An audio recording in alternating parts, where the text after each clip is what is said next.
Good afternoon, everyone. My name is Raven Nobles, and today I will present to you interstitial cystitis, aka also known as the painful bladder syndrome.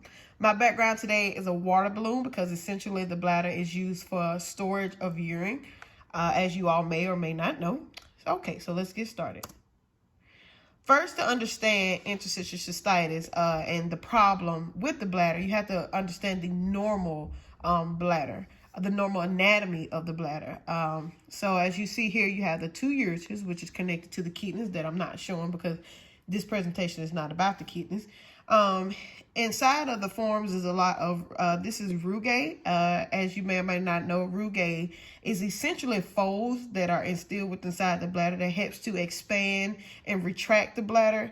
So that's how our bladder are able to fill up and then it squeezes back out. And that's what the rugae allows. And then here you have a lot of the orifices, and this last one right here is helped to bring it into the urethra. You have the prostate gland in males, of course. This is not for the female anatomy. And this is where the bladder is usually stored. Okay, so what is interstitial cystitis? You might hear me refer to this as IC throughout the presentation. It's essentially the same thing, but interstitial cystitis, try saying that a couple of times. You probably have a hard time like me, so I'm going to just be saying IC throughout this whole presentation. So first and foremost, IC is chronic bladder syndrome resulting in recurring discomfort or pain in the bladder or surrounding pelvic area. In other words, what it is that if you look inside a normal bladder, all you see is like a smooth connective tissue. And that's how a bladder is supposed to look. But with interstitial cystitis or IC, you have it's inflamed. And what's the real cause of it is unknown, unfortunately. There's no real way to correct this situation, unfortunately for a lot of us, but what it causes stiffness. So you understand when I was talking about the rugae earlier, what happens is when you have IC and you have all this inflammatory stuff going on, it causes scars. So like a scar, you're not able to stretch. And that's what's happening with IC in the bladder, is that it's inflamed. All of the veins is inflamed. Everything inside the bladder is inflamed. And because it's inflamed, instead of being able to spread out and in, it kind of just stays in one spot due to the scarring. And unfortunately for a lot of people, this is very unknown. None of us really know what the cause is. Studies that has presented is still to this day not evident as to why this happened. It's not very often that this happens. As a matter of fact, it's probably like 1 in 2 million result-wise why this is happening. And unfortunately, we just have no known for it. So interstitial cystitis, the symptoms, or IC. A lot of the symptoms is abdominal or pelvic discomfort. As you know, because of the way that the bladder sits inside of the human body, you have it sitting right there at the pelvic area. So you're going to start feeling discomfort. You're going to have frequent urination, and with IC, you probably are peeing every 10 minutes.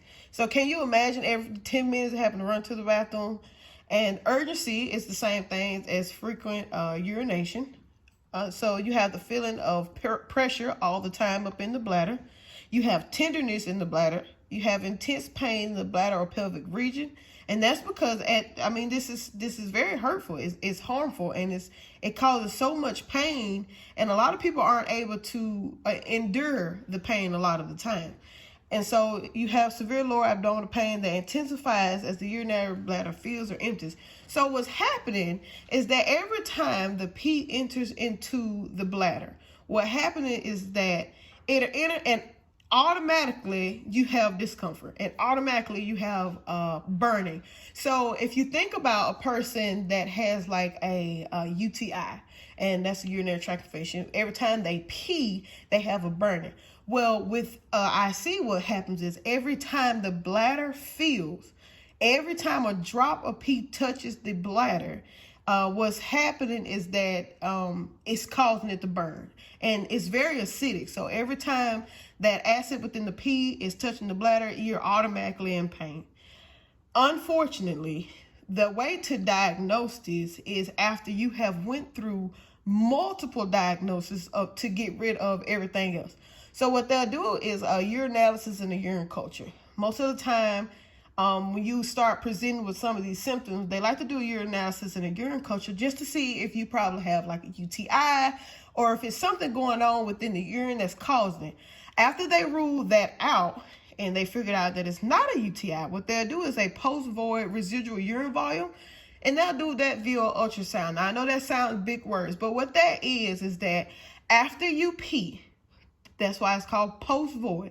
After you pee, what we do is we come in with an ultrasound machine after you pee, and we see how much urine is left within the bladder. And what happens is that most of the time, if urine is being left in the bladder, that's